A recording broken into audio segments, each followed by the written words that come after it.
I mentioned the Running Smoke podcast. Very proud of that, and proud of the More to It podcast. Marcellus Wiley, part of the Dan Patrick Podcast Network, a weekly show. It's called More to It. Extended interviews across media, sports, and entertainment. This week's guest is Lil Wayne. Here's a portion of that before we get to Marcellus Wiley. Performance was everything, so it stayed everything to me. I performed in front of caskets. What? With the person right there. They ain't clap. They ain't give you no applause. They ain't give you no celebration. Huh? They gone. Man, listen, man. That was an interesting experience, man. I was probably every bit of just 12 years old or something, 12 years, like 11, 12. They asked me to write like a poem. I couldn't write it, so I just wrote a rap. I wrote a verse. And so I ran the verse about him in front of the cat, man. The whole church went crazy. Yeah, and he just laid there chilling like, yeah. That's when I knew that, I knew for a fact that right at that moment, that was one of the moments where I'm looking at everybody's emotion. Everybody, obviously, they over-emotional. They're crying and stuff. And I knew sitting back down in the church pew, I knew for a fact, it felt weird because I was like, man, I feel so good. I was like, I feel so good. I got this reaction. Yeah. And so that's when I knew, you just love to perform, man. That was the whole, you know what I mean? You can hear the entire interview with Lil Wayne and Marcellus Wiley, the More to It podcast at Dan Patrick Podcast Network. Yes, Paul. Lil Wayne was hired to play a funeral? Is that what he's saying? He played a funeral? But let me ask Marcellus Wiley. Is that so they hire Lil Wayne to perform at a funeral?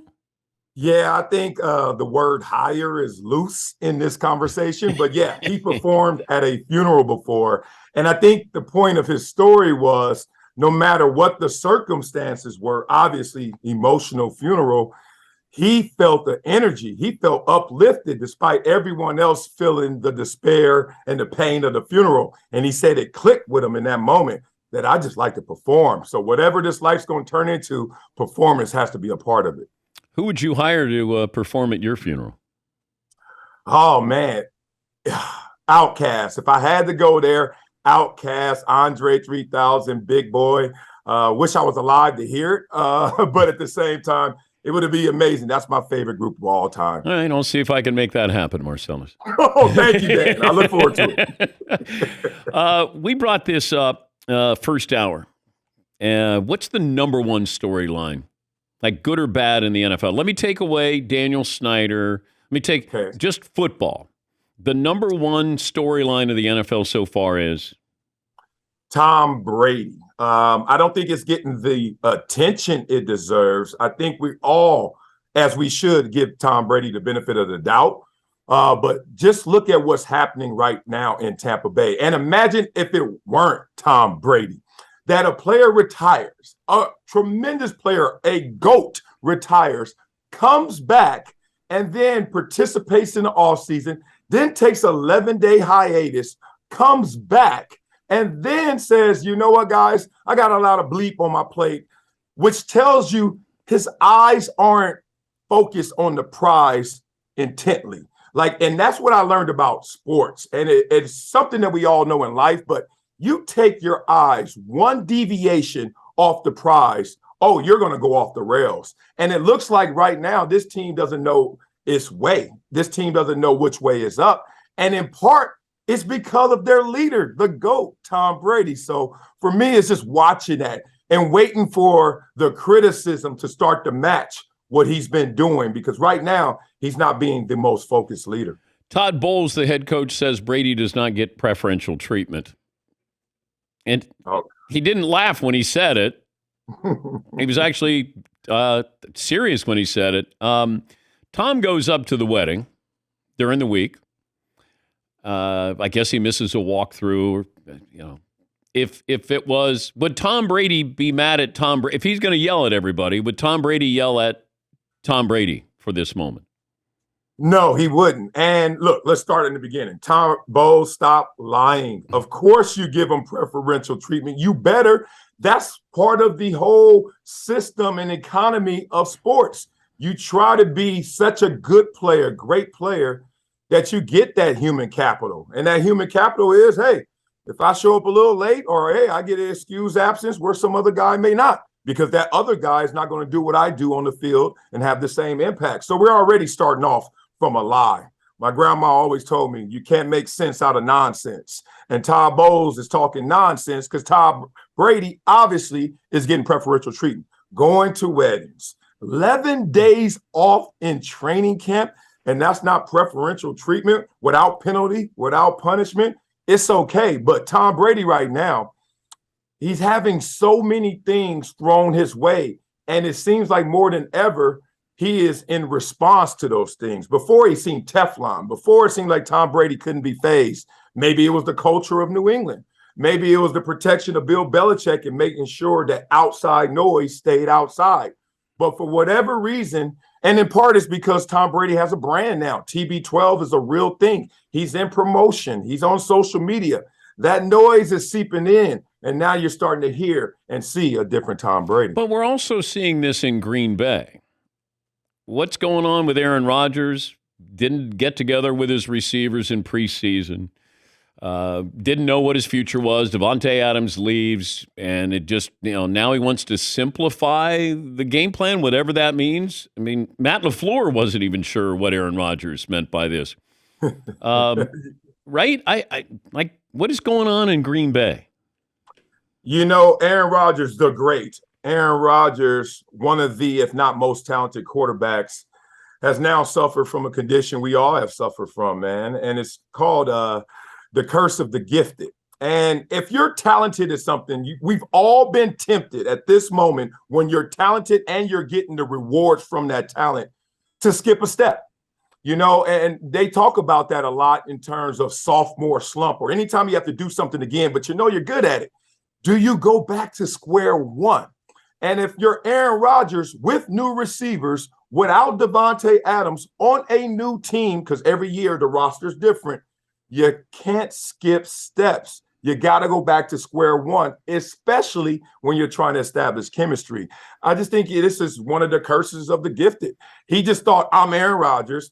These guys going to run routes. We'll make it happen. I've always made it happen. And now you're starting to see that come back to haunt him. Just that simple. He's Marcellus Wiley, the former NFL defensive end, host of More to It, the podcast on the Dan Patrick Podcast Network. Lil Wayne is the guest this week, and you can hear that today. Bruce Smith joins you next week. And I know that you already taped this with Bruce, right? Yes. Okay. And if you say, would you rather go to 4 Super Bowls but not win a Super Bowl, or go to 1 Super Bowl and win the Super Bowl? What would Bruce Smith take, given the fact that we always bring up the Bills that they lost 4 in a row? Yeah, and that's what the question was. Amazing answer from Bruce, because I thought I had really put him in the corner with that one. You go to 4 and lose them all. Why not go to 1 and just win 1, and that's enough? But Bruce just showed me why Bruce Smith is the greatest defensive end of all-time leader in sacks and all-time leader in tackles. His answer, and I want people obviously to listen to the podcast to find out the depth of his character and his response. I got to go to all 4. I'm going to 4 and losing 4. You know what? I'm not. As I sit here, not a champion and dealing with that reality versus getting so close so many times, but coming up short every single time, I'm going with 1 for 1 versus 0 for 4. But you should hear what Bruce says. I think it's a different answer than both of us and a greater answer. And I brought this up before that we've been nominated for a Sports Emmy for this show 5 years in a row. Nice. Now, if we won 1 and then didn't have the other 4 years of being nominated, I would have a problem with that. I would rather be nominated 5 times, not win, than nominated just 1 time and win. I mean, there's a longevity argument. There's I am great in excellence, but I have not achieved the ultimate goal conversation we're having. For me, everyone is second place, no matter how it feels if you don't win at all. You could be the first loser, whatever you want to call it. We're all chasing one thing. You don't acquire that one thing.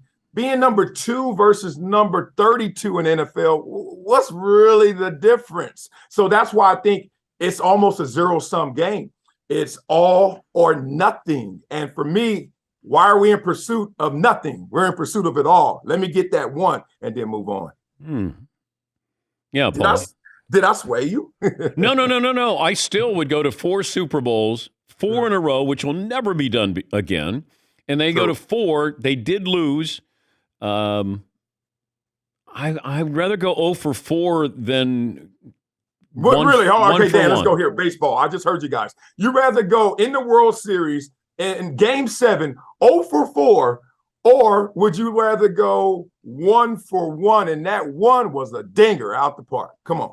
Well, wait a minute. It's different because if I don't have any hits, I get to the Super Bowl. It's not like it's an offer. I got to the Super Bowl. If I get to the World Series and we lose, but I play well. You sound like me. Now you sound like me.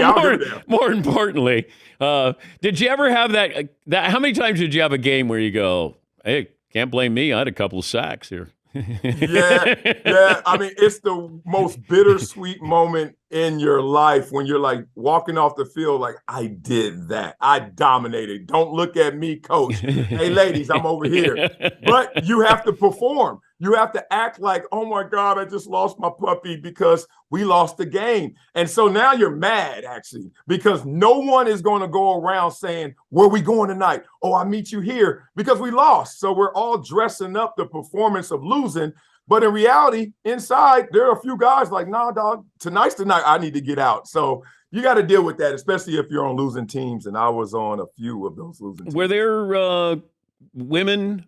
Like, in baseball, they know where you are. Basketball, they know where you are, where your hotel is, How different was it for you being in the NFL?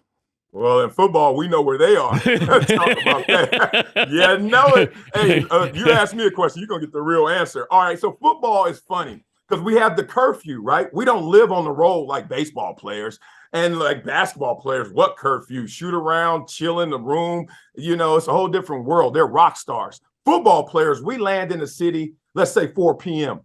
We have curfew at 11 o'clock, but they're smart because if you give us 7 hours, we will cross state borders. Like guys will leave the state and come back. We got time. So every football team throws that middle meeting around 8 o'clock, special teams, offense and defense, a 5-minute meeting. We do not need it. We don't have to be there. And they throw that meeting in the middle to make sure we don't cross those state borders. But in those 2 or 3 hours before and after, we find our way like water and we find those ladies. And most of the time it was a restaurant.